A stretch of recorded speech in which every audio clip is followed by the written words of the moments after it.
morning, everybody. Welcome to the Charles H. Wright. My name is Toya Hankins, and we're ready to get this show started. We're so happy to have you all here tonight. Are y'all ready to get funked up?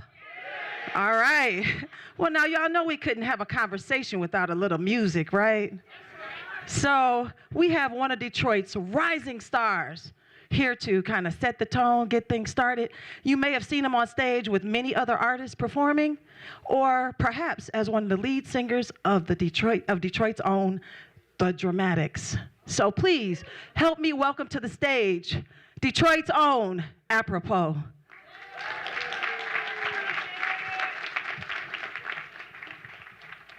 Thank you, love you. Detroit, what's going on? What the funk? Y'all ready to sing? Y'all ready to move? Y'all ready to get up out your seats? Let's start this. We're gonna do a medley. Let's go, y'all. Come on. I know y'all know this. Come on. Yeah. Y'all gonna sing it with me, right? Y'all gonna sing it with me, right? Nasty dope. Come on. Atomic. Atomic dawn. Yeah. On the streets. Come on. Get up out your seats. Hey. Bow wow, yippee yo, yippee yay. Yippee yo, yippee yay. Bow wow, yippee yo, yippee yay. Untied dog on the metallic streets. Ain't your average Huckleberry Hound. Why must I feel like that? Oh, why must I chase the cat? Come on. Hey, hey, hey. Nothing but the what? Come on, one more time. Hey, nothing but the dog in me. Nothing but the dog in me. Hey, ow! Nothing but the dog in me. Nothing but the dog in me.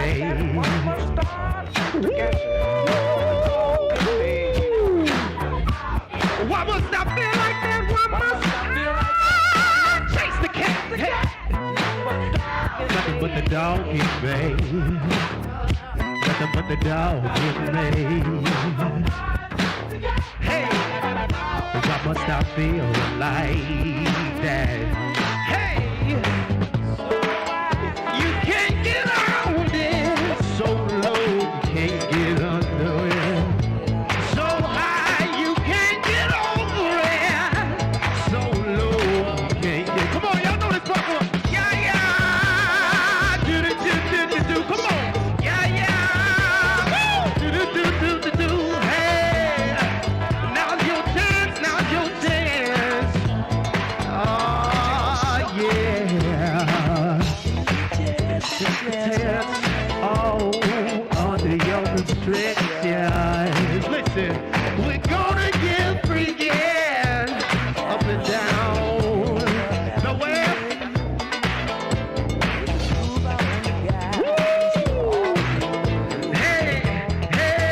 Hey, ready or not, here we come, getting down on. Come on, stop us now. Hey, one nation. Woo!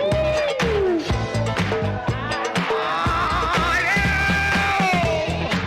Come on, hey, Jeffy, don't tell me now. Woo! Can I get it on a good foot? Good going. Hey. Oh, yeah. Woo! Nothing but the bum. Come on. One more time. Yeah. The virus, the bum, the whole bum. Nothing but the bum. Put a funk up here. Come on. Yeah. Hey.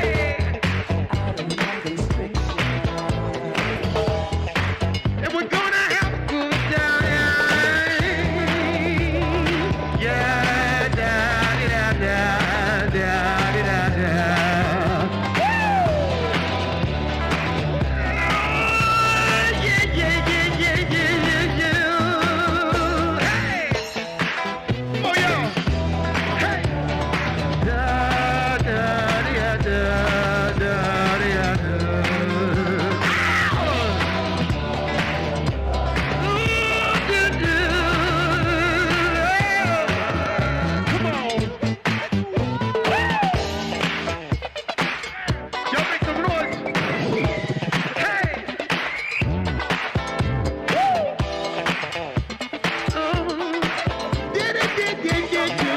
Come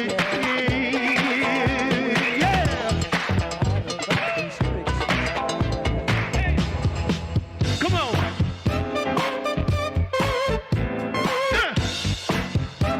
I see you, baby. Come on. This side, I'm rocking with this side. Let's sing it. Come on.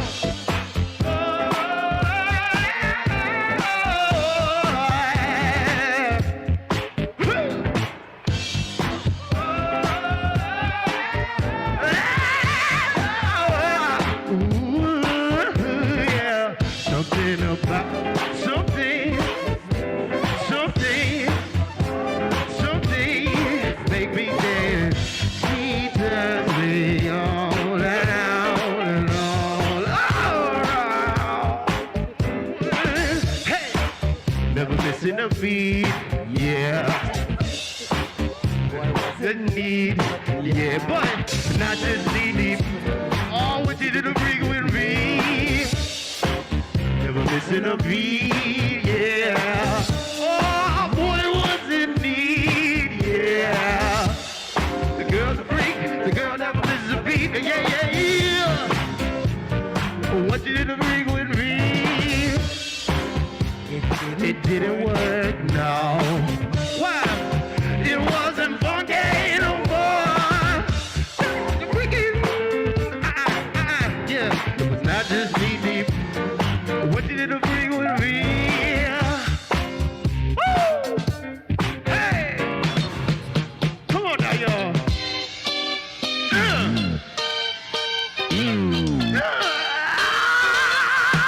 I lay me down and sleep. Ooh, I just can't find a place. Oh, I will never dance.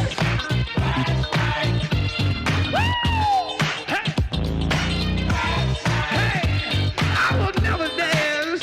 Come on. Flashlight, yeah, yeah, yeah. Listen, hey. Oh,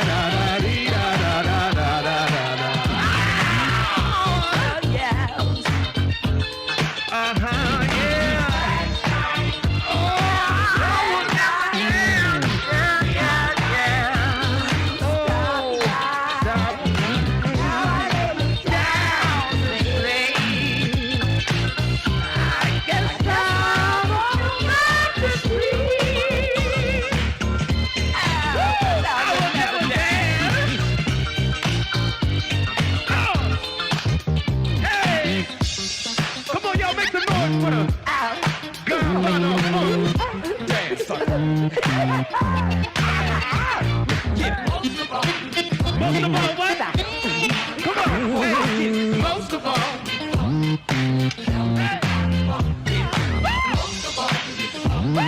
Get up.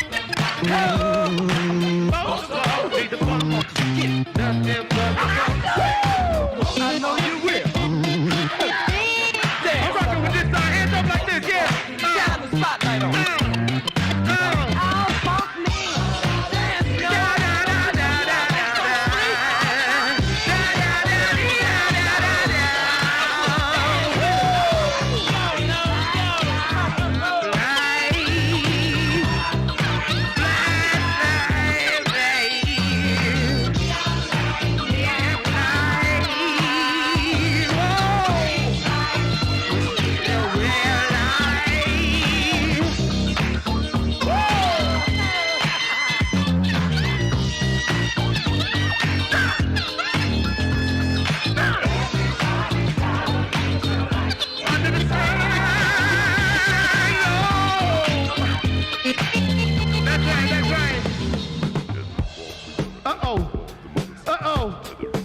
We gonna tear the roof up, y'all.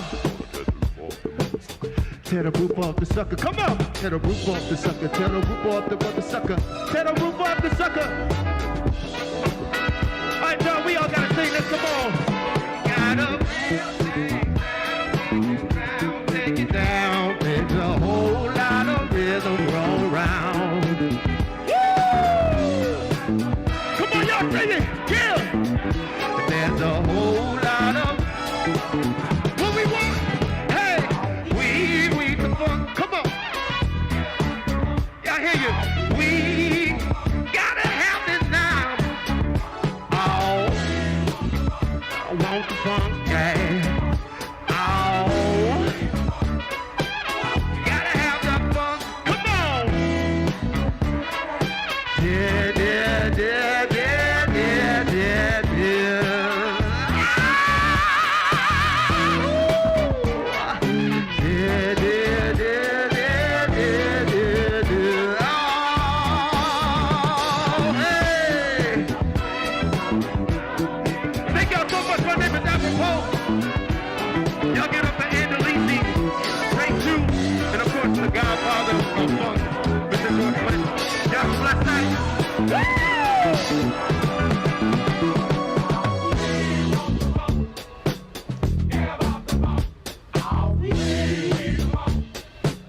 and we're on the move.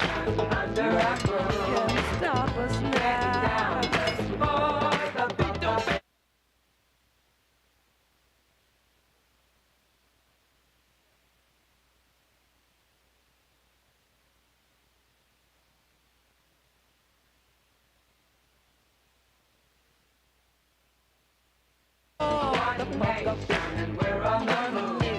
Can't stop us now. Nothing can stop us now.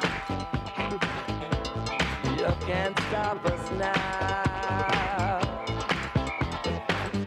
Giving you more of what we're fucking for. Giving you more of what you're fucking for. Feet don't fail me now. Got to get it on the good foot. Good God.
What up, though, Detroit? We got a real type of thing going. There's a whole lot of. Come on, y'all, one more time. We got a.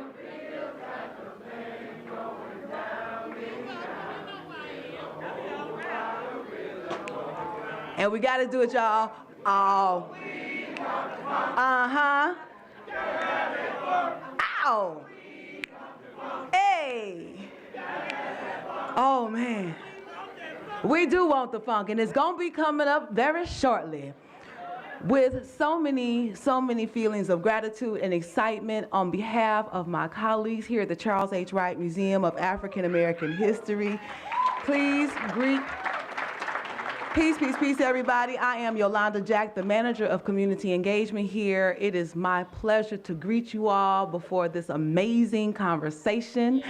It is so awesome to have a pioneer, a legend, I don't even know all the ways we could talk about George Clinton, but not only George Clinton, because it's more than just George Clinton here. You all are in store for a treat. People who have learned and have done the work, who have lived the life of musicians and have brought culture and history from the days when it was being made as history to now the fact that we are remembering it as history. I am so happy to be greeting you all, and it's my responsibility to introduce Miss Ann DeLisi.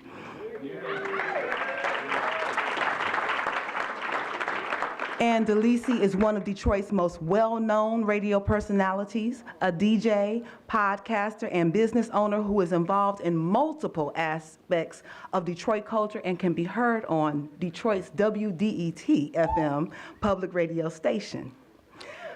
A native Detroiter, that's right, big up WDET. We do love DET in this place, that's right.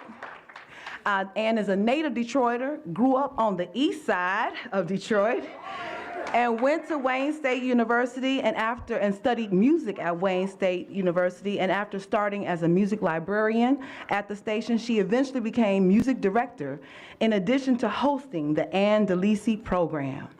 After a stint at Windsor's CIDR-FM, and then opportunities with several other Detroit radio stations and hosting Backstage Pass on WTVS-TV, DeLisi returned to WDET in 2009, hosting Ann DeLisi's Essential Music, taking listeners deeper with artists, interviews, and live in-studio performances. Since returning to DET, DeLisi has created several new programs, including an interview show called Ann DeLisi's Essential Conversations and Ann DeLisi's Essential Cooking with Chef James Rigatto. And starting in 2021, the Don Was Motor City Playlist with Detroit All-Star music producer Don Was. And continues her dedication to a wide spectrum of Detroit culture and joins us tonight to facilitate this conversation with George Clinton. Please help me welcome to the stage, Ann DeLisi.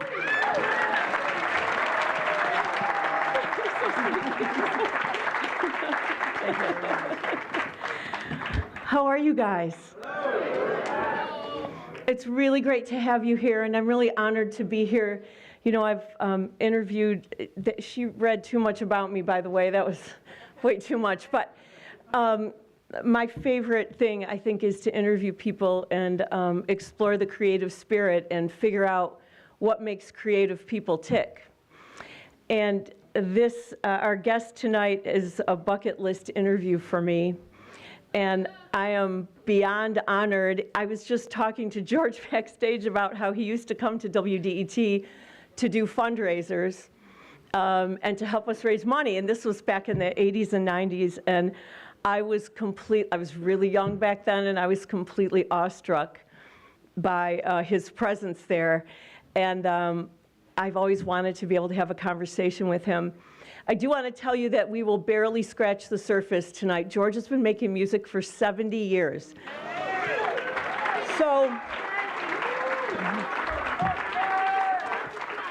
So I know you're going to say, why didn't she ask him about this or that? And I'm really going to try to get to as much as I can.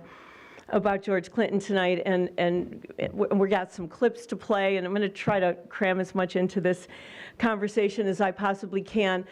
Before I introduce Mr. Clinton, I wanted to acknowledge a legendary artist in our house tonight in the front row over there, one of my favorite people ever. Legendary, iconic Motown arranger and producer and composer, Mr. Paul Reiser.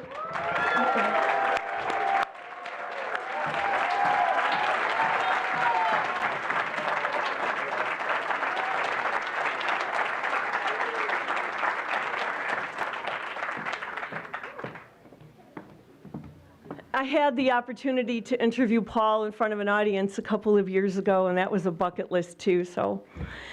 All right, the reason I'm going on and on is I'm not sure if George is ready to come out here yet. Is he ready? 5 minutes. I don't have that much to say to you guys. Go ahead and sing. Don't you want to hear her sing? Nope. Nope.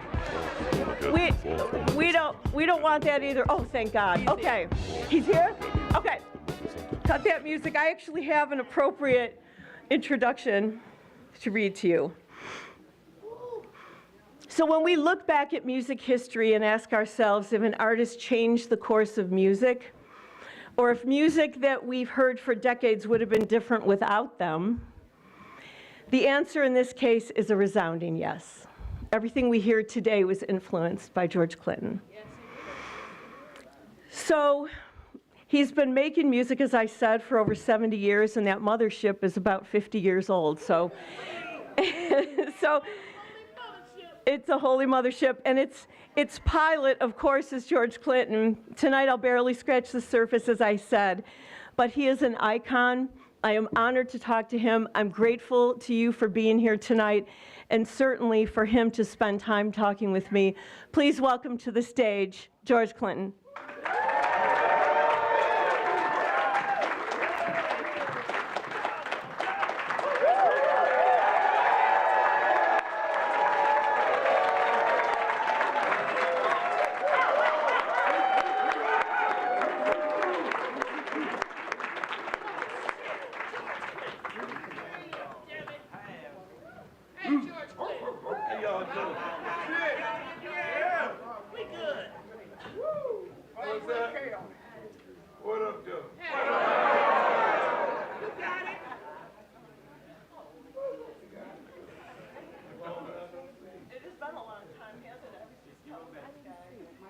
Go. Is this on now? Are we on? Are we on?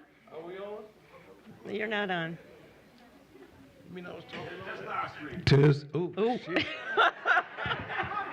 Oh, y'all didn't hear me before, did you? What up, though? Thank you for being here. Glad to be here. And thank you for doing this. Okay, so as I mentioned before you walked out, you've been making music for 70 years, so we're going to scratch the surface a little bit tonight. But this is a burning question I've had for a long time. What were you like as a kid? What was I like as a kid? Shit. Oh, man. Sneaky. Really? No, I was cool. Did you like Did you like school? No. No, I mean, I was into music right probably from about 12 years old on. Were you playing an instrument by then? No, I didn't play no instrument, still don't, but I could run my mouth. You know, I got strung out on Frankie Lyman in the teenagers. Yep, exactly. That got me hooked, and Smokey Robinson took it over from there. Yeah. And I was a Motown chaser from then on. You were. And you wrote for Motown. I wrote. You were a staff writer, right? I was a staff writer there. Didn't get nowhere, but I was hanging out till I got out here and got real close to him. So talk about what it was like to be in that Motown world of Motown Records. Everyone's always so curious about somebody that was actually there. I can't say enough good stuff about Motown. I mean, it's not because we're here, believe you me. I say this all the time. That was the best era of music and writers and producers and singers and performers. that was my world. My whole thing was trying to become a part of the Motown Review. They'll tell you, I bugged the hell out of them. I came out here and worked with Ed Wingate, got close as I could until we got I want to testify, but I was still trying. So no, that was what inspired me. I was, like I said, gonna be a singer, a doo-wopper from the beginning. I was gonna do that. But having to chase all those great singers and writers and performers out here made me have to elevate what I was trying to do. As soon as I caught up with them and got out here, they moved. Went to LA, went into movies. So I was strung out here by myself. So I had to make something out of what I wanted to do, and it was all based on having wanted to be there that we came across what we call funk. We couldn't be cool and couldn't be smooth as the Temptations. We was all short and they was all cool. So we couldn't do that, so we said we're gonna do some really nasty music. Because the European groups had taken over rock and roll. That was ours in the 50s, early 50s. They had taken over the blues, and wasn't nothing left. I said, okay, well, I know what. The only people doing this is going to be down in New Orleans somewhere, so we're going to sneak in something called funky. But we had to be true to it. I mean, we wouldn't change it even when the style changed. We said we're going to still do what we do. We started at the 20 grand. We used to be running around in there with diapers on, and nothing on. We were going to make ourselves known. And we did that until we got what we was looking for. And we was free your mind, your ass will follow. And we were out of here. All right, let's go back a little bit to the barbershop. Okay. That was preparation for what I just said.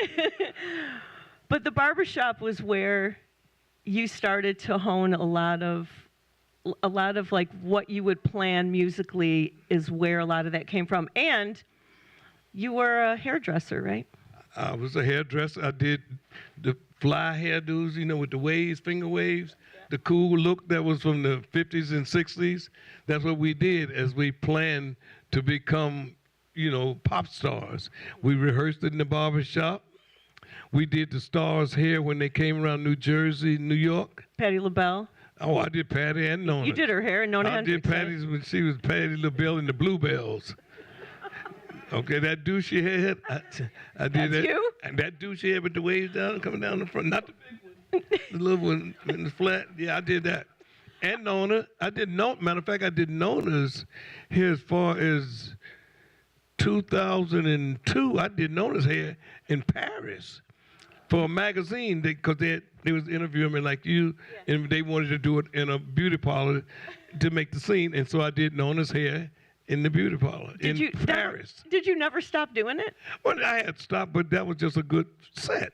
So that was a nice set. We was kicking it about barbershop, so Nona wasn't scared. I wasn't scared. All right, I want to play a little bit of a song from the Parliaments, in case folks don't remember. So I'm going to play track 2 for a little bit. Friends.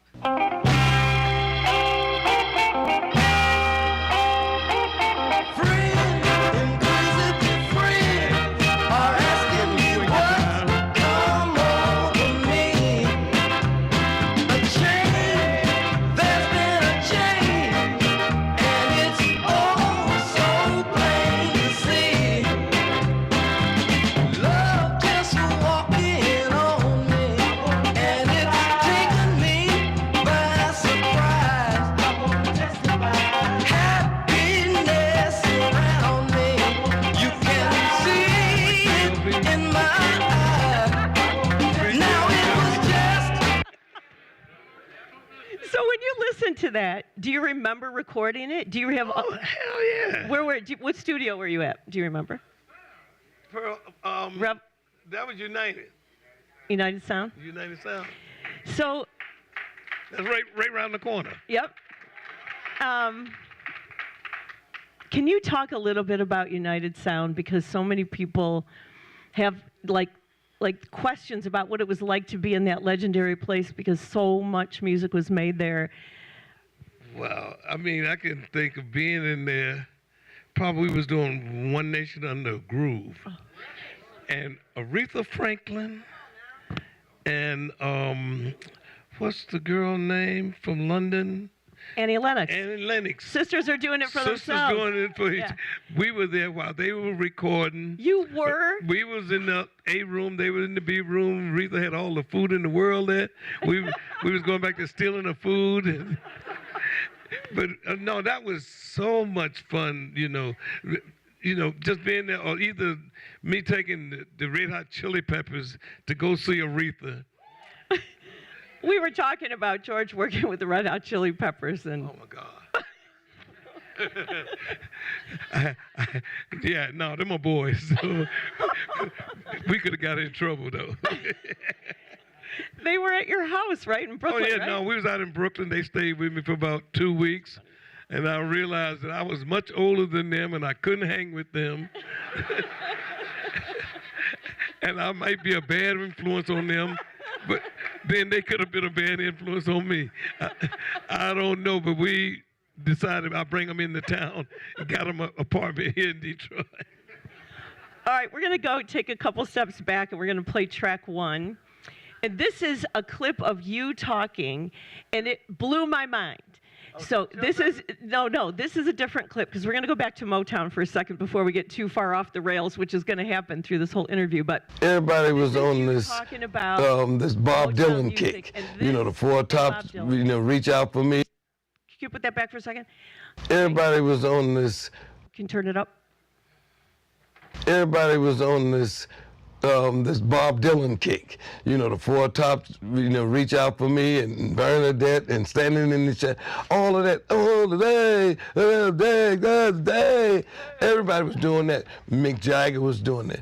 So when we did Friend, and where is your friend? Ask me what? I was doing my interpretation of Bob Dylan, but not Motown, but in between that. I have to admit, until I saw that you said that those songs like Bernadette were influenced by Bob Dylan, that never occurred to me, never. Oh, that was everybody. That was one thing. Motown was always up on whatever new was happening. They got their version of the song. They had a bunch of songwriters who could, same as the Brill Building. They'll write a song for you in a minute. You did your version of that. And I did my version. Testify was my version of that, that era. And like I said, that straight atonal friends and where friends are asking me what come over me. Once you hear me say it, then all of a sudden, oh, that really do it. Reach Out for Me was saying, I want to run, but there's no place to go.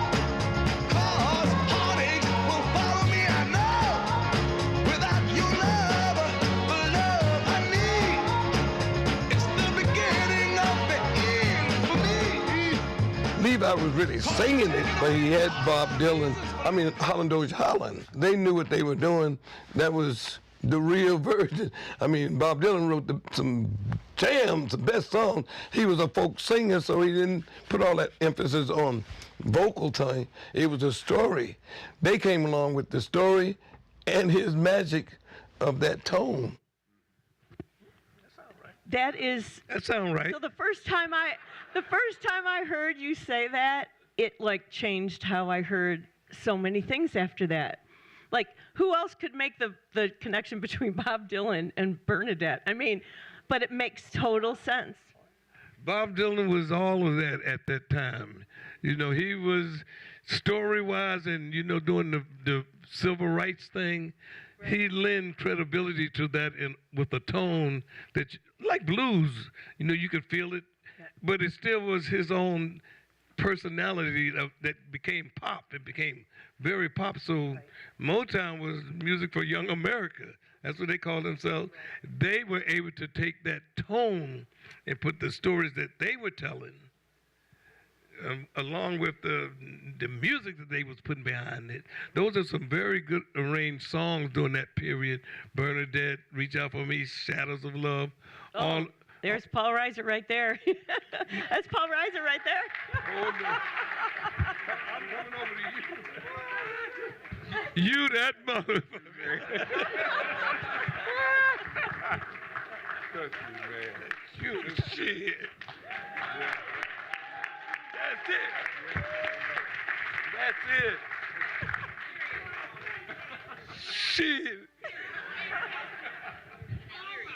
That's all I got to say. Man. Woo. I know, the best. The best. The absolute best. Did you Yeah, Paul. Did you guys get to work together? No, we're getting ready to do that now. We getting ready. Okay. Absolutely. All right. Can you talk about it? I don't even know what it's going to do. Oh, I know now that I never met him. this is it? No. Oh my goodness. No, that's what I'm saying.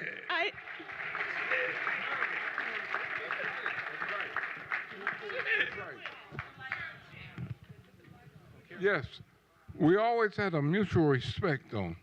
Oh, yeah. The music was our bond, see? And like he said, Motown set a standard. They set it was a Motown sound which nobody's ever duplicated again. Right. George, you came close. Okay. I tried. Because you love it, okay? Yeah. But literally, we have never been in the studio working together. Literally, okay? Now, Don Davis was our producer, and he was like the middleman, that fella in between. Don Davis, great producer, great label owner, just a great person, individual, a believer in you, me, and the whole idea of good music, man. Right. Let's keep it alive, man. Got to. Thanks, man. I tell you something else. I just talked to Brian Holland for the first time last week. Really? I talked to Eddie not for the first time. I talked to him years ago for a minute. But I talked to him a year ago, like a conversation, one-on-one, for the first time in the last year. And I'm just talking to Paul now. I'm complete. Well, okay, so you two are going to do something together. Oh, yeah. Is that right? It's going to happen. Oh, it's going to happen. Believe you me. Like I said, I talked to Brian the other day, and we said it. We're going to do something. Because it's that time now. That music like rock and roll and blues came back in the 60s and 70s. Motown and all of that era, 63 up to 67. It's getting ready to be all that the blues was to the rock and roll bands back in the day. That's getting ready to happen right now. And at the same time, we moving on off the planet. Okay, we got that music and what's getting ready to happen.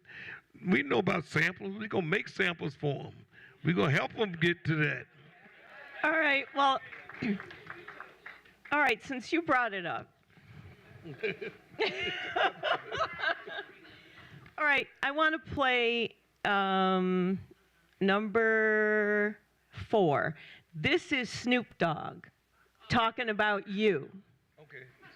So let's let you listen to this. My first memories of hearing George Clinton's music would be, yes, in the 70s, hearing Knee Deep and One Nation Under a Groove and Aqua Boogie. I remember Sir Nose, I had his poster, the character that he created with the long nose and the white brim on, standing on top of water because he didn't like to swim. And I had that poster in my room because it was so funny, but it was dope.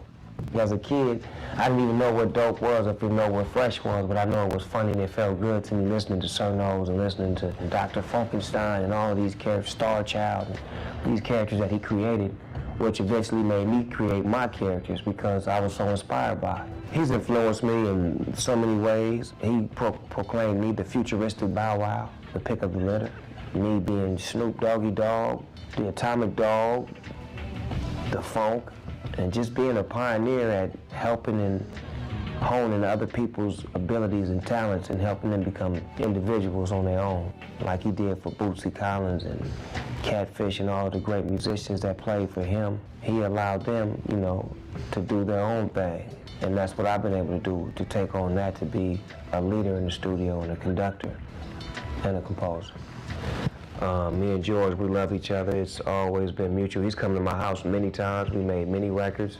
That's somebody who really gets the second generation, meaning that when hip hop came about, he didn't antagonize. He allowed us to use his music and sample his, his creativity, and he worked with us. And that's what allowed him to stay around, because a lot of those artists that were old were, disgruntled, and they didn't want the hip hop artists to use their samples, and built up a bad relationship with the hip hop community. And then they eventually fell off or died, and it went bad, and then it just left bad blood. But people like George Clinton, James Brown, they stepped to the plate. Roger Troutman, they was able to allow us to use their music and say, we don't have no problem. Do y'all thing. We love what y'all doing. I just love them for life. That's pretty great. Is that so great? Oh. I know. I called him the pick of the litter. That's my boy Snoop. We've been cool for a long time. And I want to say, the way I look at it, when kids come along and do new things, they do what they're supposed to do. They get on old people's nerve. So whenever I find music that get on my nerve, I know that's the new music. So I get on it. That's how you stay in tune with them and up with them. Because when we came out, we would go around talking about pow, pow, pow, pow, pow, pow, pow. That had to be obnoxious to our parents. The same way we every so often, kids will come along with a new move that everybody say, what the hell? It becomes the thing. So you just got to move out of the way or learn how to dance with them. So I'll follow them. Whatever they're doing, I'm down. I'm going to help you do it.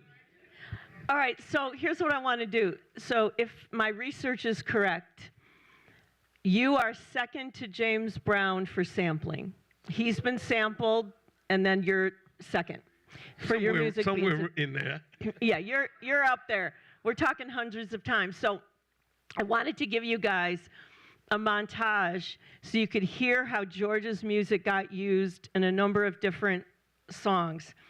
So the song is Not Just Knee Deep, and let's listen to how it got sampled. I'll tell you who all the samples are afterwards, but this is how creative everybody got with George's music.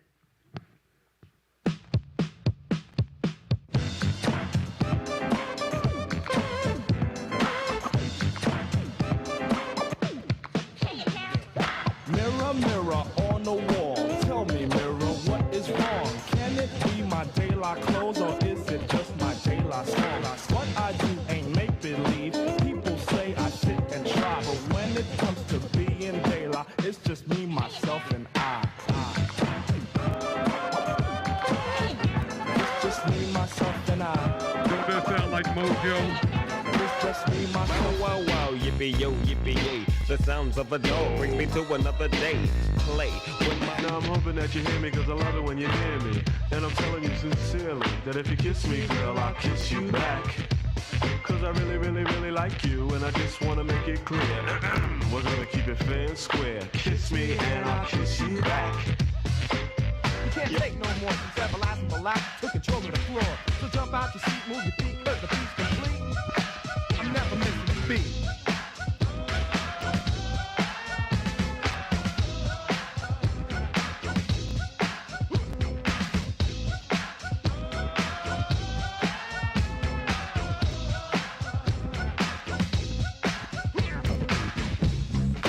I don't believe what I'm hearing. Can't impress me by what you show me. I don't think I'm going through changes, or you might see me change for the less. How about that? That's pretty good. Okay, so here's who you heard. You heard De La Soul, Me, Myself, and I, a brilliant album that had to, if you know anything about this, I encourage you to listen to this album. It sat on the sidelines of streaming. It was released in 1989, and it had so much sampling in it. It didn't get cleared till 2 years ago to be streamed. But it's a, you cleared it. Thank you, George, for giving the clearance. Snoop Dogg was in there, Digital Underground, Kiss You Back, Everlast, Never Missing a Beat, and Vanessa Williams, Happiness. And that is all over the map, and they all used Knee Deep to create their own music. So When you hear all of those different ways that your song got used, what do you think when you hear all that? I giggle. I go in the bathroom and pat myself on the back, on the shoulder. I flush that shit and I come out like ain't nothing happened.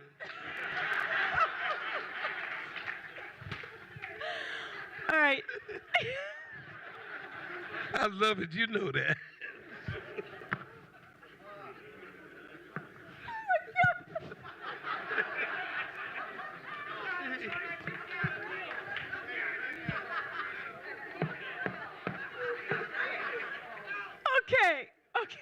Okay.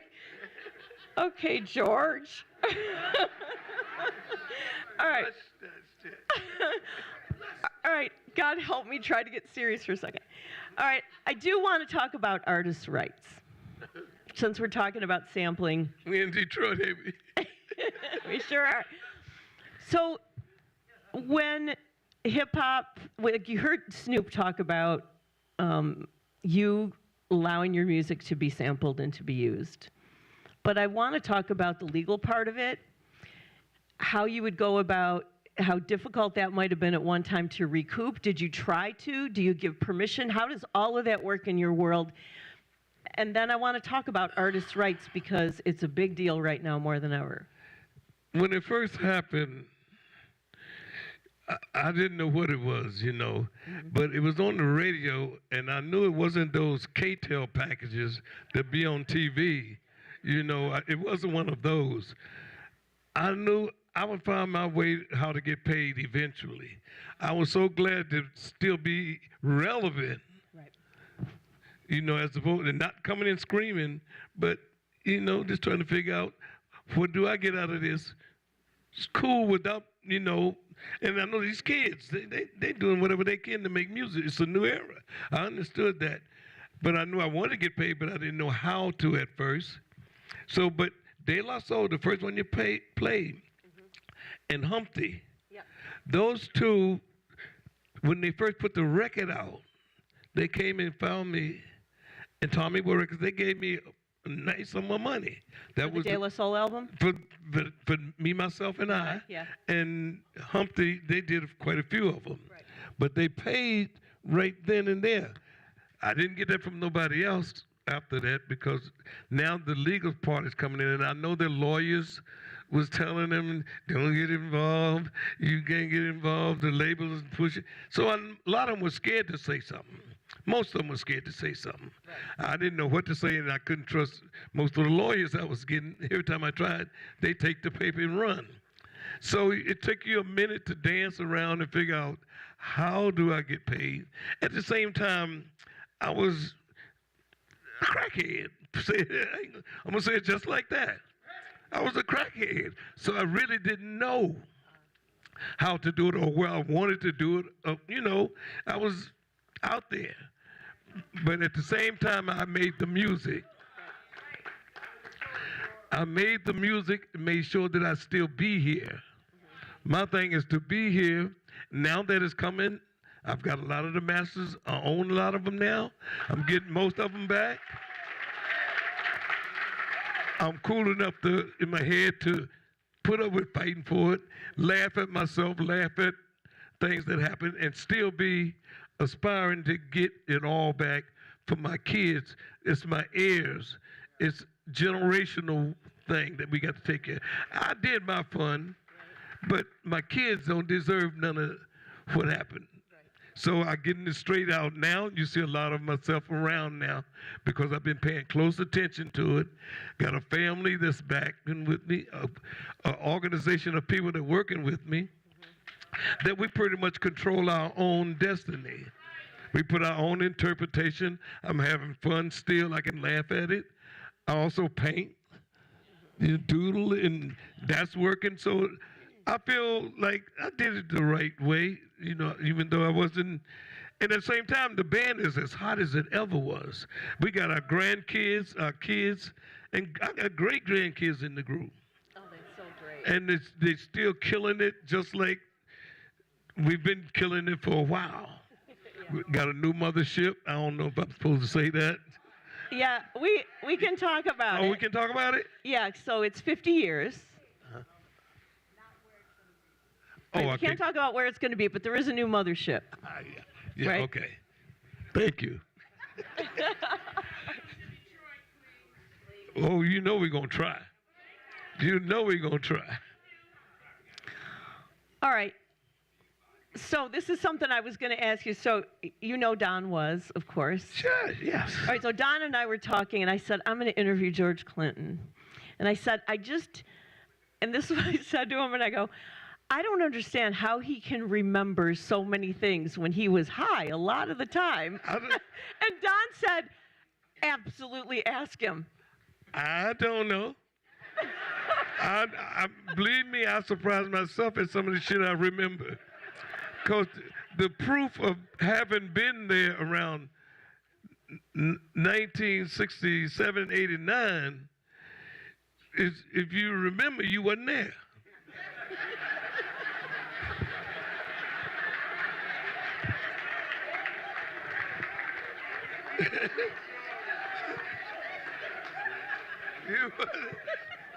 Trust me, but some of the things I do remember, all of a sudden it started to come back to me. I was wondering if I was there. I probably was higher than I thought I was. But I'm cool now, so yeah, I remember. It's amazing listening to you. I've listened to a bunch of interviews, and I was like, he remembers, well, a lot of things. I think that a part of that was wanting to be in this business. I was nosy about everything. Back in those days, you read Cashbox, Billboard, Record World. You read those things daily. They were like Bibles. You knew what everybody was doing. You know, and if you're a songwriter, producer, and you trying to figure out who's doing what so you can be on target, you paid attention to most of that stuff. And I was around, the one place in New York was called the Brill Building, where all the songwriters from New York area, and then to come to Detroit was that was the other end of that concept. So I got a lot of information that I was proud of over the years that, you know, you keep that information, because one of the things you do, you tell the DJs, you tell them what's happening, and that was one of the things to get your record on. You keep him informed on what else is happening. That was part of the game. So when that played out, and the digital world started coming in, I started saying, okay, it's about being AI. It's about memory and all that. So I started like honing my skills on some of the things that I remember that I thought was important. And that's where I'm at now with doing these interviews. I know how important it is to bring out Motown, Stax, Philadelphia International. I know what it means because that's part of our history and that's part of what's going on right now. So when you can bring that stuff up in conversation, it sounds like you know something. First, it sounds like you dropping names. I'm dropping names. Oh, I'm doing that. I'm doing it. That's the name of the game. That's what internet is about. It's about getting them plugins, and and when people know people, or they think you know people, it works. So one of the things that Snoop said, and I saw you nod your head when he said it, was about creating characters. And one of the things, like I always thought after listening to your interviews and watching you, I thought, George methodically planned so much of this out. And not until I talked to Vivian and she said, oh, George said the plan worked. And I'm like, he had a plan. It might not have even been obvious to anybody, but you really, to have been doing this for almost 70 years, you had a plan. So what, in your mind, the methodical part of your career and how you were going to play everything out, I suppose what I want to ask you is, building all these characters was a way to do that, right? That's the answer. Characters last longer than we do. Bugs Bunny, Mickey Mouse, and all of them do not get old. They do not get old. They're around for every generation. And Sir Nose, Dr. Funkenstein, Mr. Wiggles, Bootsy, you know, and I made myself the last one. I didn't have my name out there until there was no more that wasn't in court with the record company. And that was that I used my name, and that was Atomic Dog now. So now it's not George Clinton, it's Atomic Dog. But characters do last longer than people, or, you know, trying to stand on stage. Once you get past 35, you old with the little kids, because they're the ones that's going to be making the most noise. 12 and 13, they call them teeny boppers. They're the ones that make the most noise. They're not going to be hollering for nobody 40 years old, 50 years old. You know, if it do, it's going to be a few of them. But for characters, you can be, you know, whatever age, and you're still all right. So all the different offshoots of you, you know, P-Funk, Parliament, Clones. all the clones, were you always planning to do that? Was it for other reasons? Was it for legal reasons? Was it for what were some of the reasons why you had so many different bands? And then all of your individual artists who you supported, which you supported a lot of people. You said it right, legal. It started out legal. Parliament, after they had their record Testify, the record company went out of business. We couldn't find them. So Parliament name was tied up. We didn't know where he was going to show up or what. We couldn't, so we wouldn't take a chance on recording with Parliament at first. We just took our little brothers and cousins, the bass player, Billy Nelson, Eddie Hazel, Bernie Worrell, and Tiki Fool, and made Funkadelic. They were our backup band. We became their backup singers. They became the star on the first Funkadelic album. Was those 5 people? We were their backup singers. But now, with the group, it was called the Parlor Funkadelic Mint Thing, which means it was a thing. It's not just a group no more. That was the beginning of it. And soon as we did the Funkadelic record, got it going, we were able to get a record with Eddie Holland, Brian Holland, and Victus, and became Parliament for the first time since we had left it. And now we got Parliament and Funkadelic.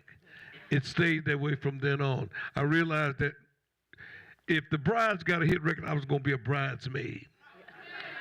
Okay? It didn't matter which one of us got a hit record, because it takes more than one record. Bootsy came in. We were all one nation under a groove. That's what we were doing. And I realized the more you do that, again, I always looked at Motown as one big group. It looked like to me when I saw the Motown Review, that was one big group. I knew all the writers, producers, arrangers, I knew everybody. That was our format. And from then on, we was all over the place. We had records on every label. You know, and I think that's what probably scared everybody.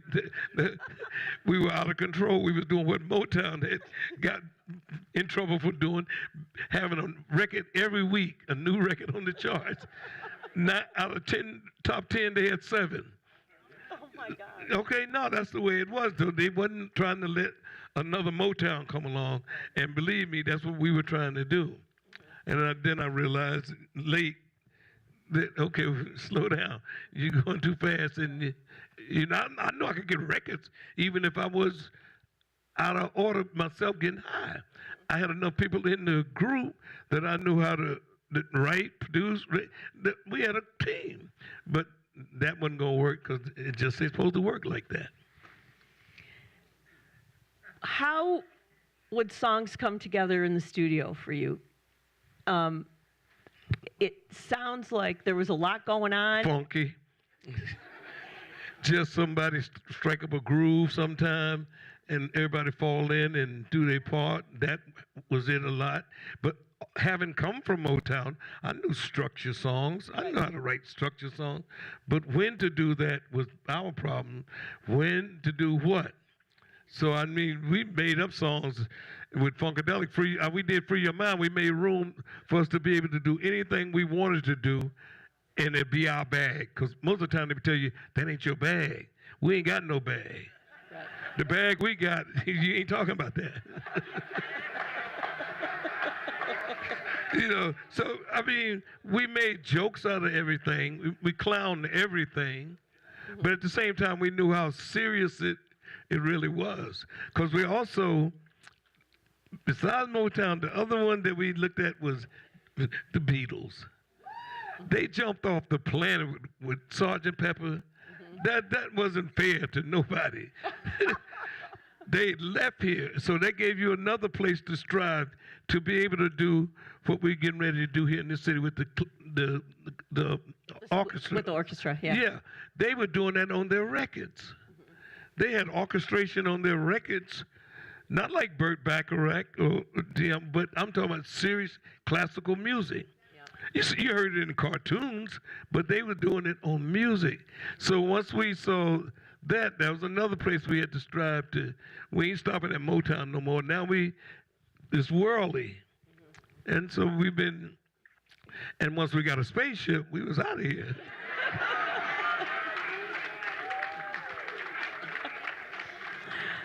Okay, I want to play a clip of this song because I know that there's a good story behind it.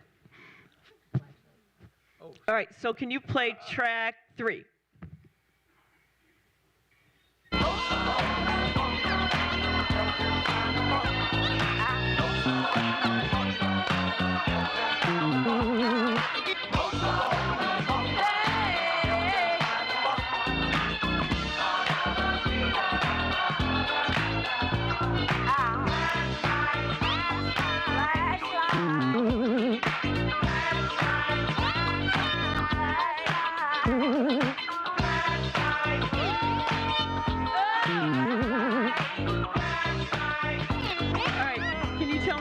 Behind that song? Oh, Flashlight. Okay. I mean, there's a lot of stories behind it. First of all, is Bernie Worrell is playing the bass on a keyboard for the first time in musical history. Bernie is playing the bass on the keyboard. That's not a bass. It's not Bootsy. Bootsy did the rhythm guitar to track, but Bernie's actually playing the bass on that one. So that's one thing that's strange about it. So why did Bernie play we needed something new to do. Ah, okay. You know, we had beat up on bass with Bootsy on everything else. So now we had a track that the Bootsy sent us. We took his bass off and put Bernie something fresh on there. Yeah. Bernie could play bass on the keyboards like Larry Graham would play for Sly. That was his concept. Consciously, he said that. Right. He was imitating Larry Graham on the bass. Now the song itself, I was just trying to get something I thought that Jackson 5 might like at first, you know, but it always takes another turn once I get started. And once we got started, the ha da da dee da da da da da da, that was one of my friends in grade school, bar mitzvah. I remember that shit all my life. And for some reason, it just popped out when I was looking for something to say on that record. But the lick itself, Myron Sanford Sax, that was his bar mitzvah. I remember 14 years old. And I put that, and I didn't think of all that deep until I said it in an interview recently, and it went viral. I said, that's the truth.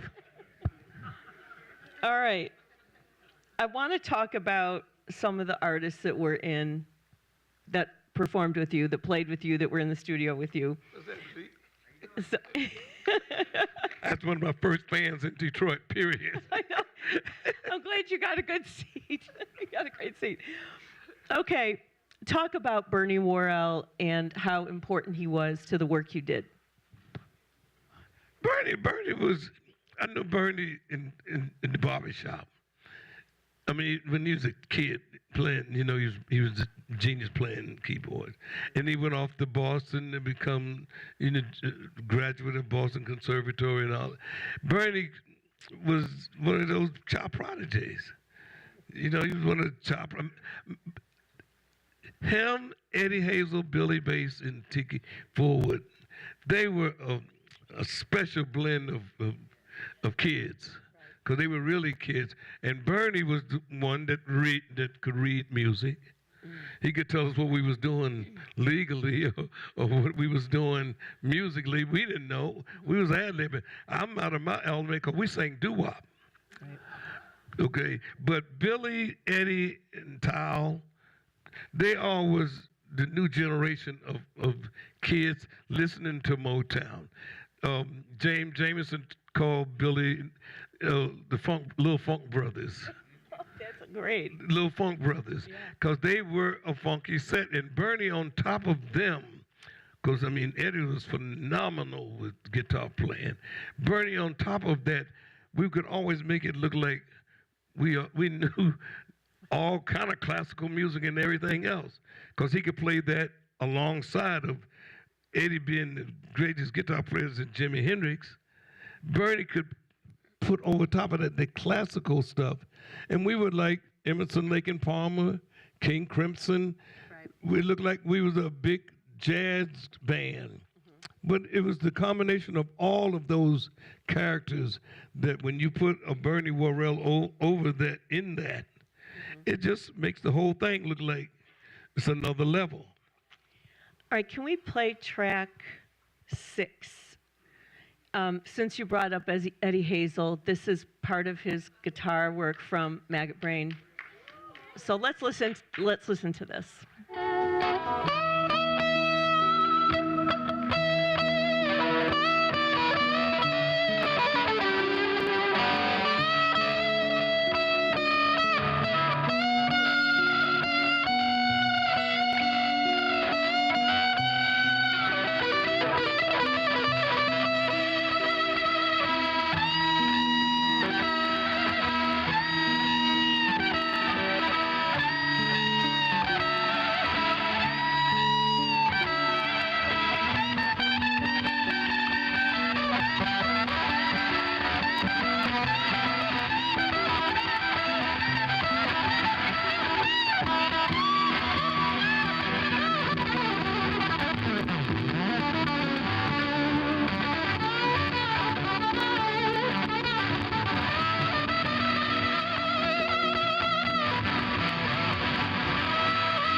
The song is over 10 minutes, and it is an absolute brilliant piece of music showcasing Eddie Hazel.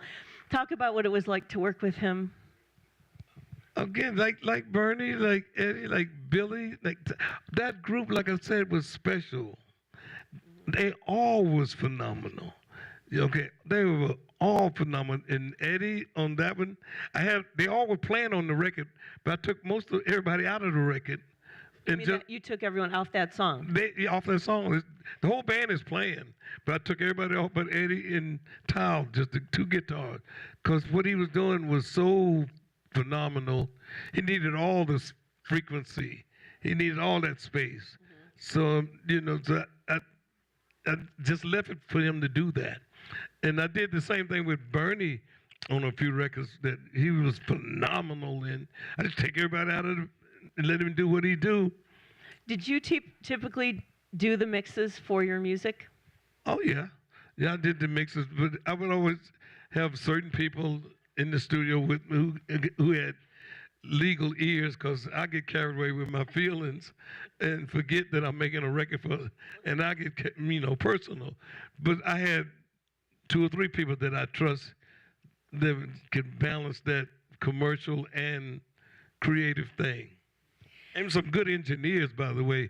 Most of them didn't want to put their name, like the engineer that did that one. Yep. He didn't want his name on the record. Why?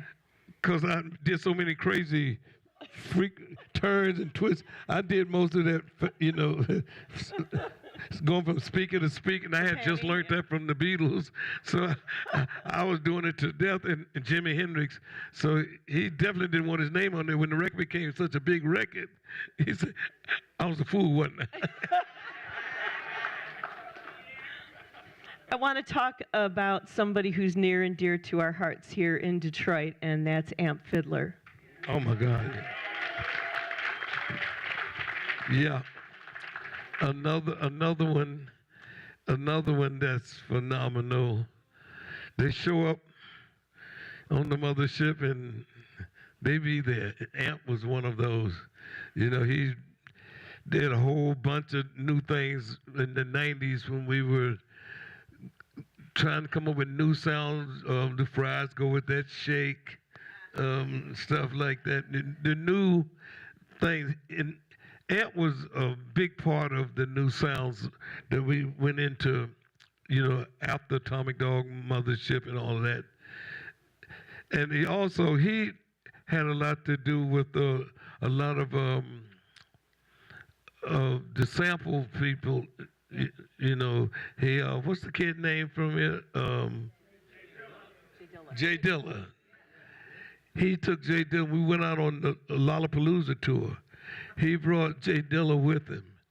We knew they were working together. And I saw he was making the beats, and I thought, man, he's pretty good at that. I didn't know it was a reality that the UPA put records out like that. But they were making those beats, and he took him out on the road with us. And when we got to New York, he left him there with Questlove and Q-Tip and all them. And next thing I know, the kid was a superstar making beats. And I said, wow, that was it. He was in Amp's basement every day. Yeah, Amp taught him. He was his mentor. Yeah, Yeah, I know. Sly Stone.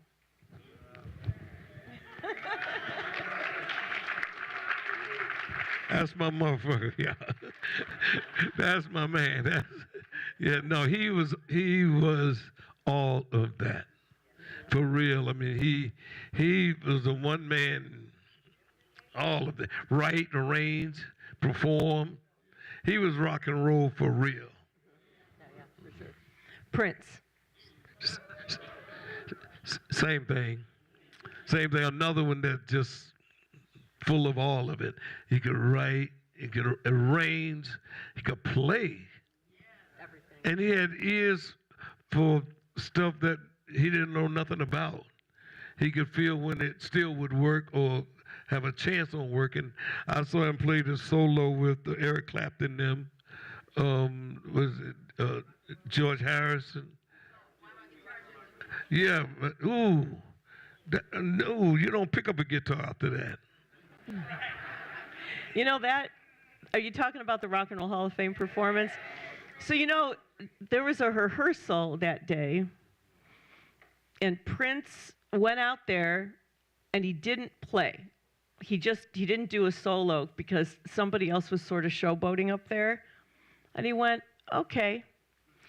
And then it came time for the performance, and that's why if you look at that clip, everybody is staring at him because they had no idea that's what he was going to do and no idea he was that good. Eric did. Eric was the one who told him to do it. Yeah, that's so great. That's the one, you know, he played it on the record, I think. Yeah. But he said, you do it. Because he had heard him do it. He knew what he could do. Right. And that was for not only the playing, the acrobats along with the playing. Either you usually can do the acrobats and not be able to play that good, or you can play that good and don't do the acrobat. He did all of the acrobats and was playing equally as phenomenal. And everyone would tell you that's the solo of solos. Yeah, no question. Well, speaking of guitar heroes, talk about the first time you saw Jimi Hendrix. Well, no, the first time I saw Jimi Hendrix, he was all of what he became anyway, but it wasn't doing that. It was basically playing blues on the stage with no shoes on and a tuxedo. And it was Isley Brothers. Yeah, he played on that. I seen him play with 2 or 3 people before he became the Jimi Hendrix Experience. When I saw him as the Jimi Hendrix Experience, I wanted to know what had happened. Because he looked like he had stuck his finger in a socket. His hair was blown out. He wasn't like that when he was with King Curtis. Right. He played with King Curtis, and it was just a slick guitar player that had some nice licks, but he was still shy. He was in the back with his tuck on. But when I saw him again with the Experience, I knew we hadn't done nothing. I mean, it was time to start my whole career over again. Because that was not anything in the rule books about what that record was about. Are you experienced? And I don't think they even did it again. They started becoming normal after that. That one, they went all the way out far as you could go. And then slowly came back to Band of Gypsies, where we all could kind of dance. But if you was a musician and you had ears for it, you realize that was not of this world. And as good as, say, he was playing the guitar, it was like Miles Davis playing the trumpet. It was that level of musicianship, besides the phenomenon that he was with that period of time. Because that was, that was that freedom time and that are you experienced time. And so it was a gateway to wherever we're heading now. Because we're just about ready to leave here. All right. I have one more song that I want you to talk about, but we're going to play it first. Can you play track number 7? Funky dogs, nasty dogs.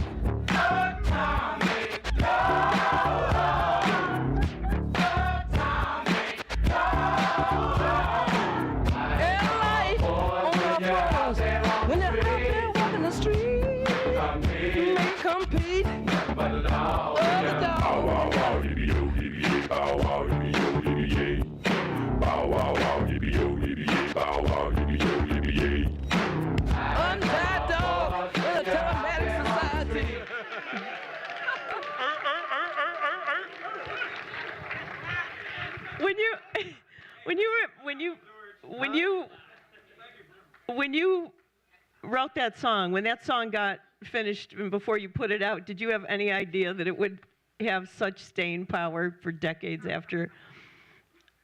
No, to tell the truth, I didn't know it was going to. I didn't know it was going to have the staying power. I knew it was a hit, but I didn't know how big of a hit until I realized. I've been not saying that. No, but I knew it was, once they put it out, the radio stations start calling us. They start calling us, asking us what did we want them to do. It was supposed to go to #1 on the pop stations. And the label was telling them, not yet. They had another record they wanted to go on the chart, so they were trying to swap off the numbers, hold it back. I said, will we be able to go to #1 2 weeks from now? He said, you'll be able to go there 5 weeks from now if you want. So I said, cool, go ahead. But I realized that the record company at the time was still worried about us being too big for our britches. And they was trying to settle us down. That was after Knee Deep. You know what I mean? Knee Deep in One Nation that really put us on that trajectory to be a big pop. And we prided ourselves on being underground.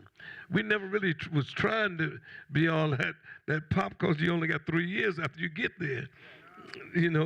But like I say, unless you got some characters in there, but that one scared the industry so bad they was telling us it's not going pop. They never told us it went gold. The record has been selling ever since we put it out. It never stopped. I mean, it's still all of that.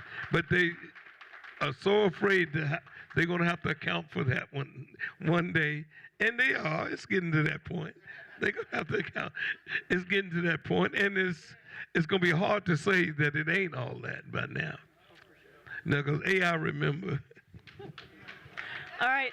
I have one more question for George. We could talk to him for quite a bit longer. It's been about an hour, and we want to bring somebody else out to join us on stage. But I have one more question, and that's about your painting.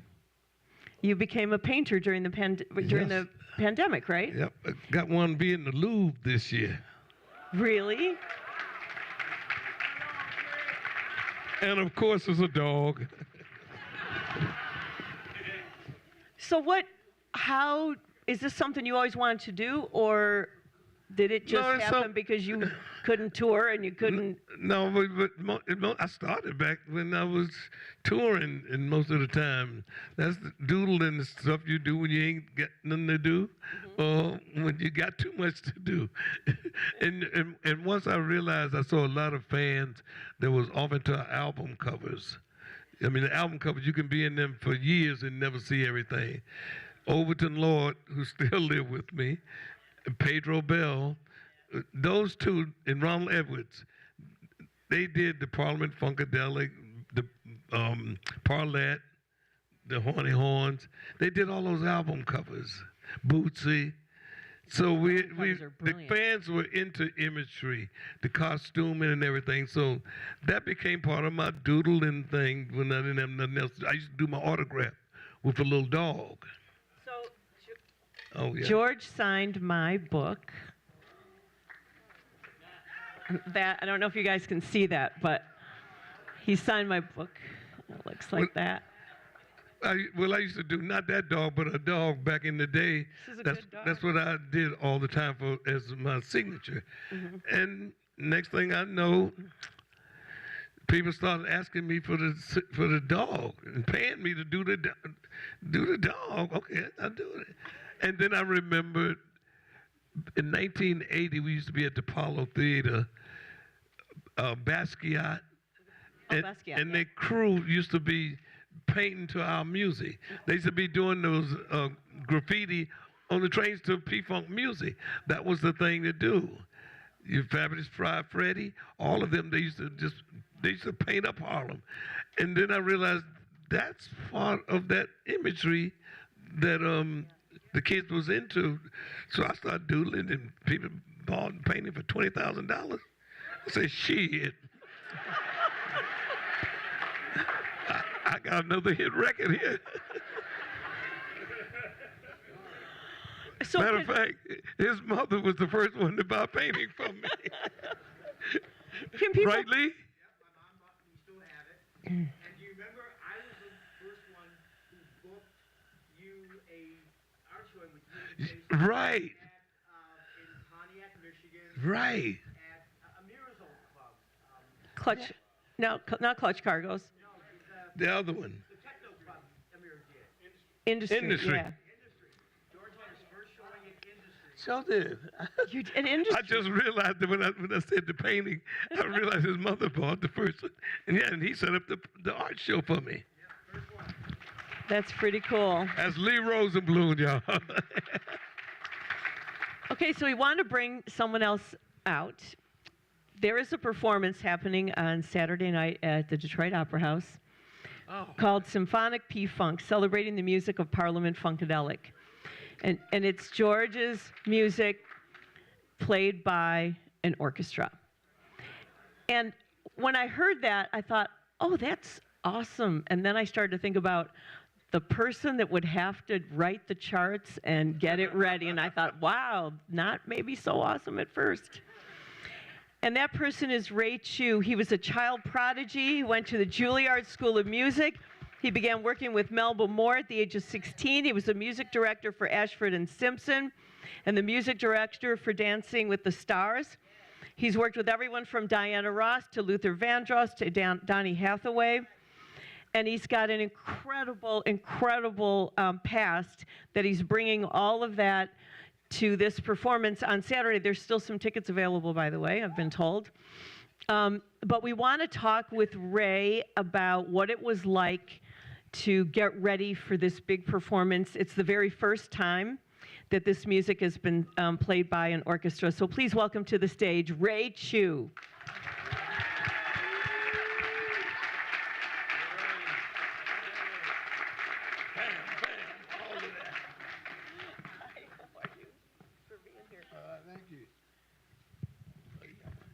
So Ray,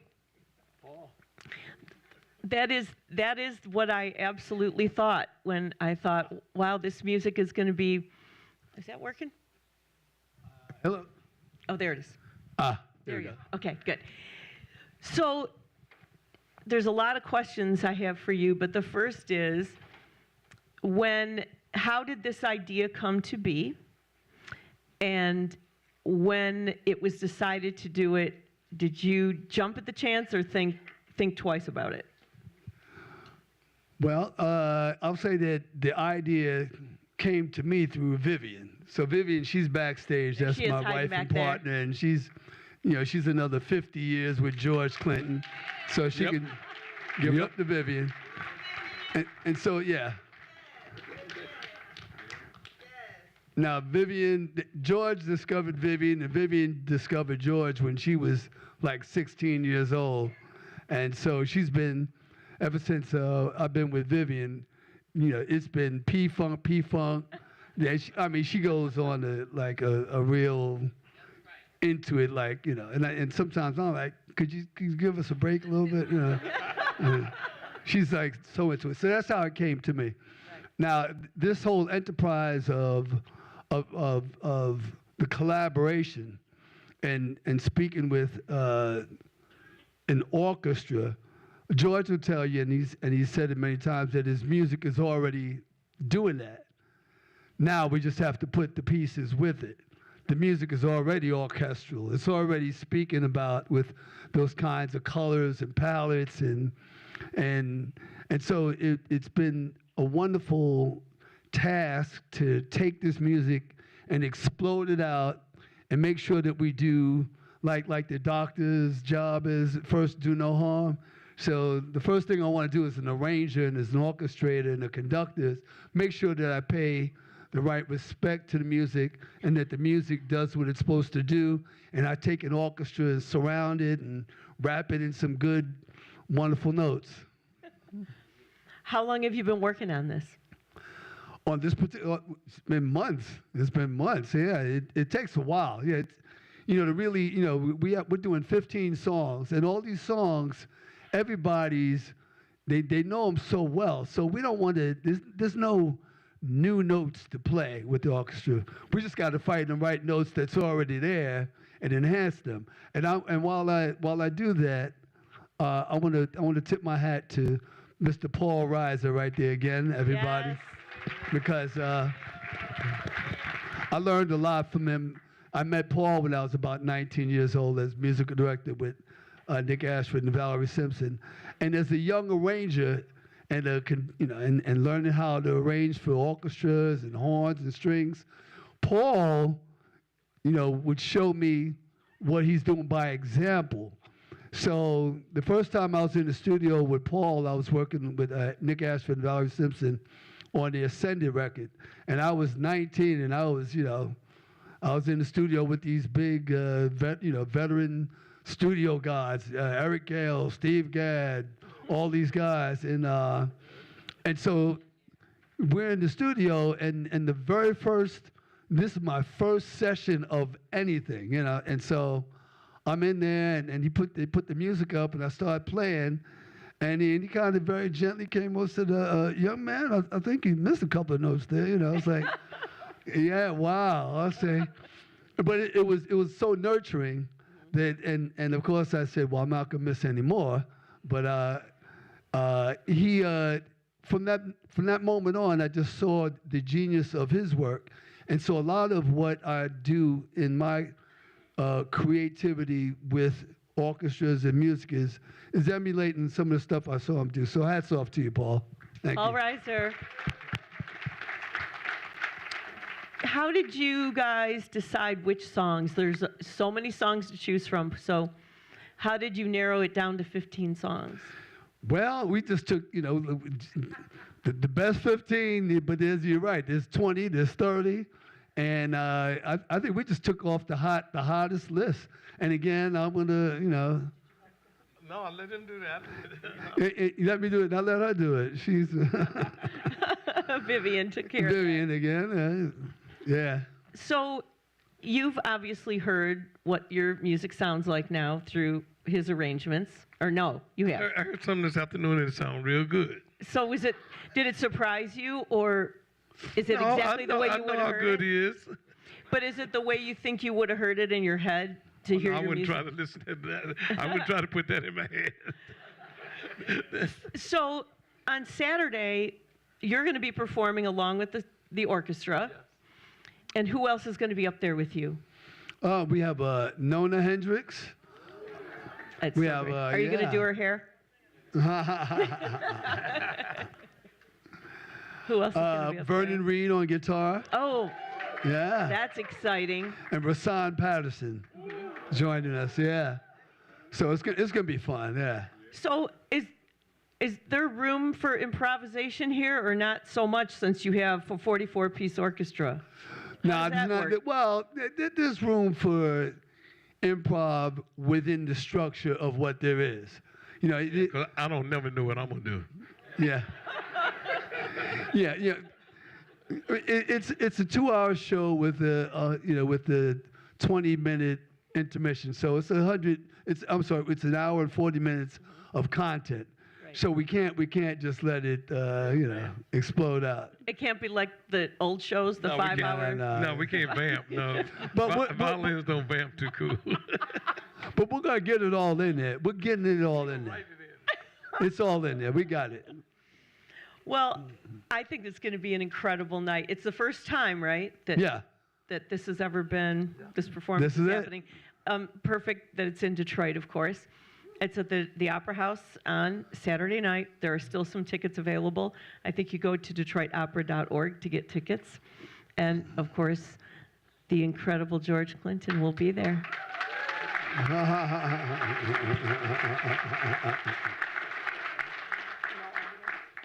Are we doing audience questions? We are. Okay. So, again, thank you, everyone, for being here tonight. I hope you enjoyed this conversation. And George, for being so gracious and sitting down, and Ray, all your wonderful work. So we are doing some audience questions, I believe. Does anybody have? You're going to get a mic? Okay. Anybody have I can only imagine the number of questions. Oh, all right. Let's just start. Hey, George, how you doing? I did the Zoom call with you last week with the Associated Press. Okay. And we talked about my going way back with the funk. I listened to a version of not just Knee Deep, and they stripped away all the instruments, where you just hear the harmony upon harmony upon harmony. How important for P-Funk songs, even go back to Osmium, all of them, how important were the harmonies to telling the story of the music? The harmonies, I think we really went way overboard. Haven't been able to continue doo-wopping, which is what we started out doing, singing harmonies. Not being able to still do that, it was more a band situation, musicians. We went way overboard with the blends and harmonies. We just stacked shit on top of shit. We did as much as we wanted to do, and then tried to even it out to make it commercial. We was been overboard with harmonies. We tried to do all kind of abstract harmonies, and we just investigated what we could get away with. So the harmonies was a big part of. Gary Scheider was from the church. He played with Shirley Caesar. So he knew that gospel harmony. We were doo-woppers. And then we also was from the Motown of stacking harmonies, octaves on top of each other. We did all of it exaggerated, So the harmonies wasn't accidental.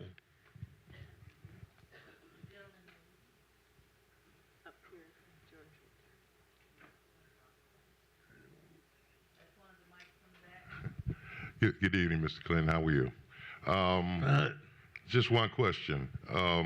Whose idea was it to start the song One Nation Under a Groove the way it started? Because no other song starts like that, and it's almost hypnotic.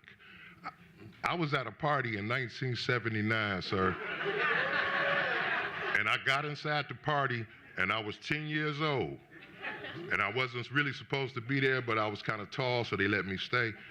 The DJ played that song all night long, back to back, and it was just hypnotic the way it starts. And even to this day, it was so hypnotic. Whose idea was it to start that song like that? I think probably Gary Scheider. But he also had a friend that he brought in that was playing banjo. Not banjo, yeah, banjo. Yeah, he's playing, and he just sat in for the first time. We didn't even know him. Him and Gary said, so that intro you're talking about, the banjo sounding thing, that's somebody I don't even know who he is to this day. But that's that sound is the Gary Scheider. That would have been his thing on that one. It's not. Oh. Good evening, George Clinton. Right here. I just want to say I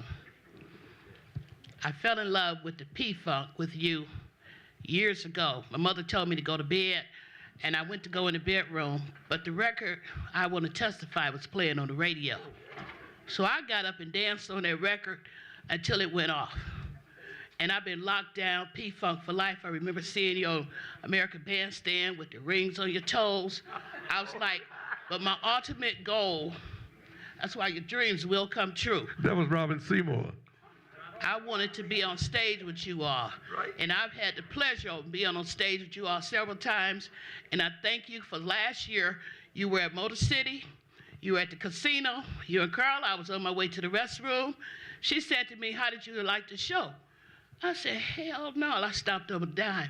I said, could I please get a picture with y'all? And she said yes. So I have on my shirt. Love you, P-Funk. P-Funk for life.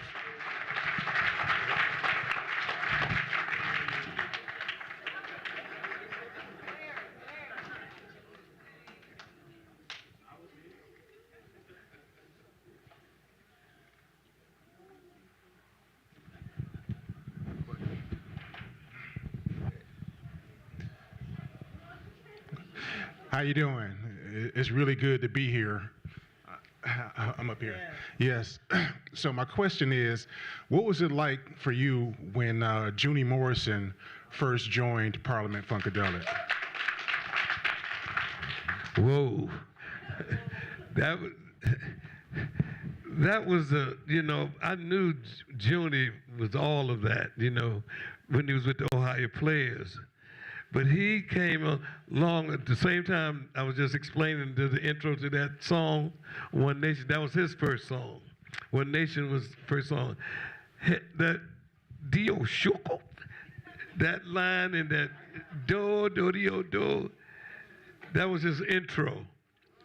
He said, you do this, you do that, man. And when he did that, from then on, he was on his own. He could do anything he wanted to do. I'd do a track and put my part on it. I just give it to him. I ain't listen to what he did. I knew it was going to be all right. Junie, phenomenal. Right from the very beginning, it was phenomenal.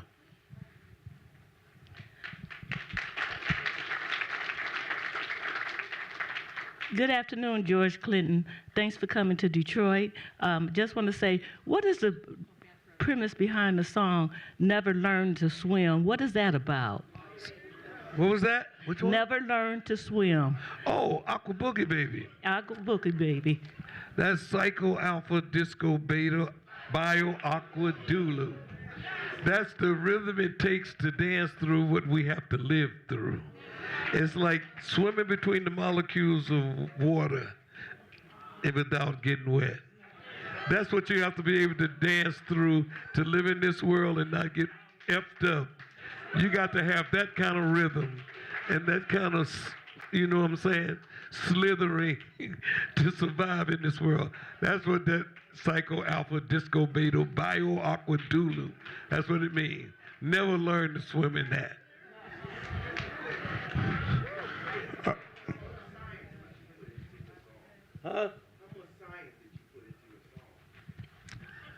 Some it took, weeks or months. We do a little bit at a time. Some was just overnight. Knee Deep was 2 days. Theme in the Black Hole was real quickie. That was a real quickie. That whole Gloria La Stupid album was done real fast. Sometimes I had to say songs like Mathematics. I took me months and months to get a line in, to get another line as clever as the last one. And then once I got Kim Burrell singing on it, Sly wanted to get on it. So we went back and remixed it again, and you see there's 2 different versions. That one took almost 6 months.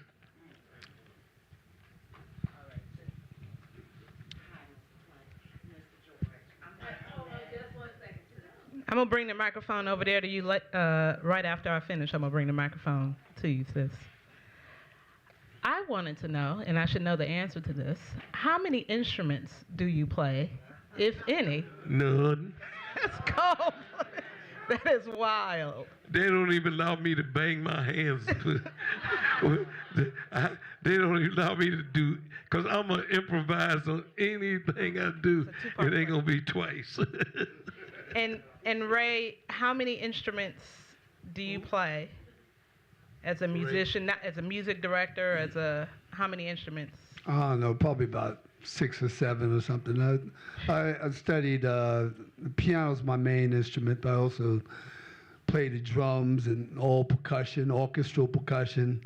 I studied the violin, the cello, bass, had a sum on the trumpet.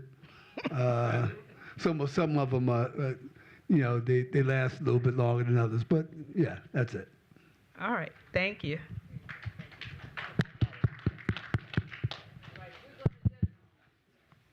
We're going to just do a couple more questions, and I see dozens of hands. So. And Gia.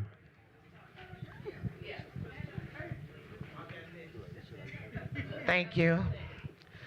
I just want to say thank you. Thank you all. It's just such an honor to be in this close quarters in the room with these musical geniuses here. Musical genius. Thank you for your contribution. I've been P-funking since like 4 years old, so thank you. It's been a long time. My question is real quick. What was the inspiration behind Cosmic Slop? Cosmic Slop? Oh. A couple of friends of mine. They had to hustle to take care of business, take care of their family. That was the easy one. There was a lot of folks had to, hustle to survive, to take care of their children, and at the same time be praying for forgiveness, for having to do it that way. That was pretty common back. I just had to write about it because that's the kind of stories that was beginning the, early 70s. That was what was on people's mind, So I did talk about that. I was trying to be Beatle. All right, we're going to go with 2 more. I'm sorry, everybody, please. Still love me when this is over. But we're going to go with Drake, and we're going to go with the sister here, and then we're going to conclude our program.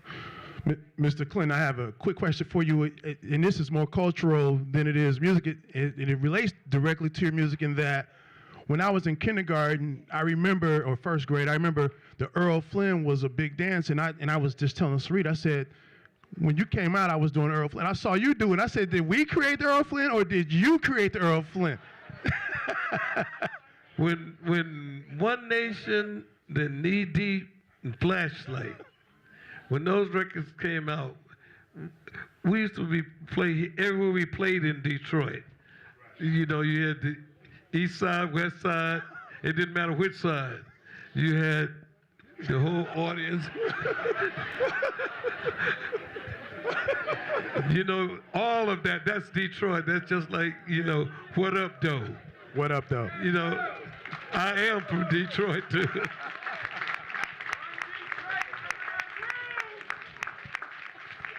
Another thing, Mojo made those songs the national anthem. Hi. I saw Sheila. There she is. Hi, George. A bride How of are you? Funkenstein over there, y'all. They love me. I love them too. I want to ask you, I want to thank you Vivian and Ray and all of y'all for bringing the first one here to Detroit, because Detroit loves you like you cannot believe. Okay, do y'all love him? Do y'all love him? Do you love funk? That's right. But I just want to say, I have a question for you. Can you tell them what the meaning of funk is that you told me? Shit, what did I say? I like that coat you got on, by the way. Funk to me is anything you need to be to save your life. Oh, wow. How's that? You told me. Do the best you can and then funk it. You told me that funk is creating something from nothing. Okay, that works. Which is creation itself. That works. So thank you. That'll save your life. Thank you. And I can't wait. We're going to see y'all tomorrow, right? Somebody going to be there? All right. Thank you, baby. Thank you. God bless you, okay? You said it came from church. Who's Carline? You said it came from church. She's my Oh, it always comes from church. Where's Carline? Carline? Is she here? Carline? No, she didn't make it. She'll be here soon. See what's that? Yes. Yeah, oh yeah.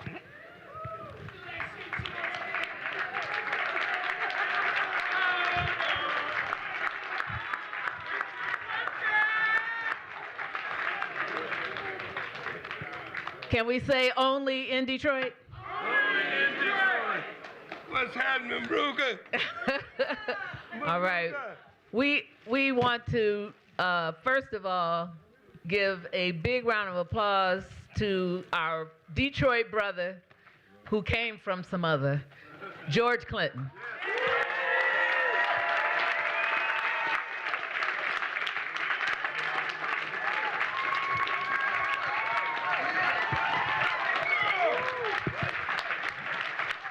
Okay.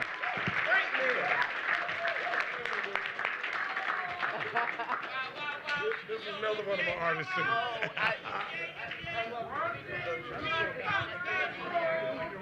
All right, before you all go, please know a couple of things. One is that there is a party tomorrow at the TV Lounge in George Clinton's honor. So if you can make it there tomorrow. On Saturday is the concert at the Detroit Opera House. There are just a few tickets remaining. Outside, we have a little reception for you, some drink and a little snacks. We're gonna do it. We're gonna do it in here. And we want to thank everyone. Hold on, give him a minute. Give him a minute. We want to thank everyone who made this program happen. First of all, let's give a round of applause to the Wright Museum. The Wright Museum has created an institution where we can come to, I need you all to thank you. They don't know I am from Detroit. But we want to thank the Wright Museum for making us welcome here tonight and giving us this great opportunity, because George said that while he was in Detroit, he wanted a chance to actually meet with the community. And this was our creation to meet his request. We have some refreshments outside. We have a step and repeat for you guys to take some selfies. And we also, this has been live streamed. And if you want to check the Wright Museum website, they will list the link for those who weren't here or for those who want to review the evening. Thank you all so very, very much.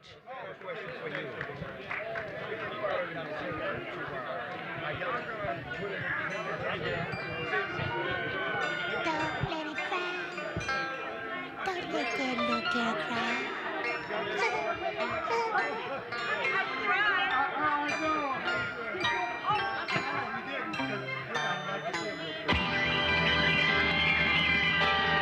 Yeah, but double news, mama. Put Zella's here. The world's only rhinestone rock star doll, baby mama. I wanna be your toy. I wanna play for you, mama. Yeah, but double news, mama. Created by Funk Attack Incorporated. Make us a funky place to play with. Wind me up, baby. So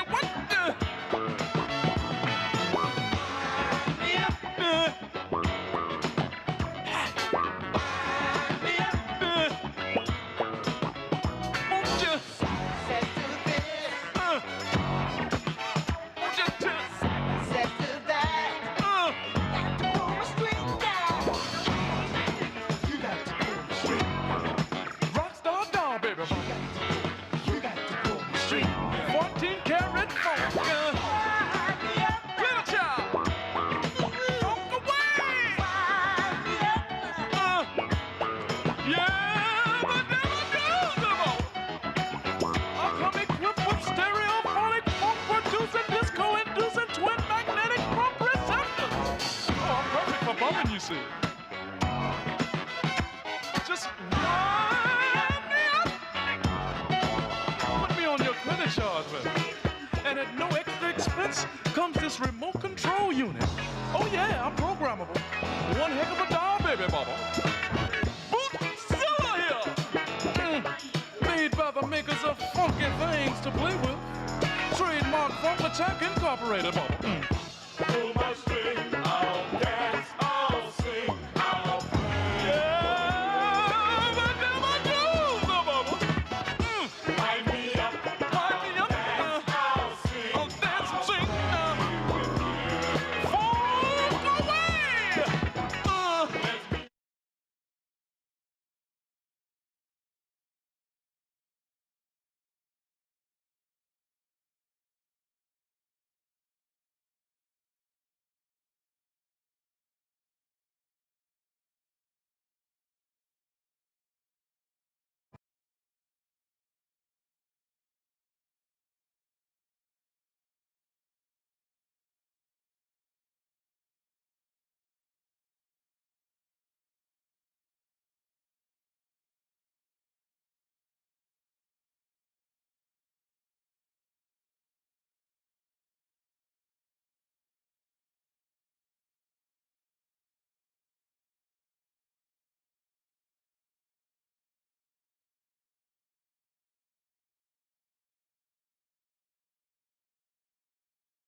when you wake up in the middle of